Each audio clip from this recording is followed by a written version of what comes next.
சப்பாத்தி, இட்லி, தோசை, பூரிக்கெலாம் ஒரு சூப்பரான side dish.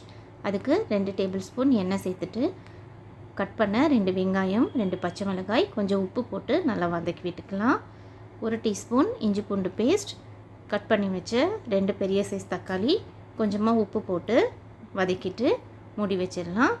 தக்காளி நல்லா வெந்துடும். இப்போ வெந்த தக்காளியை நல்லா மசிச்சு விட்டுட்டு அதில் 2 டேபிள் ஸ்பூன் மிளகாய்த்தூள், 1 டேபிள் ஸ்பூன் தனியாத்தூள், 1 டீஸ்பூன் கரம் மசாலா சேர்த்து மிக்ஸ் பண்ணிக்கலாம்.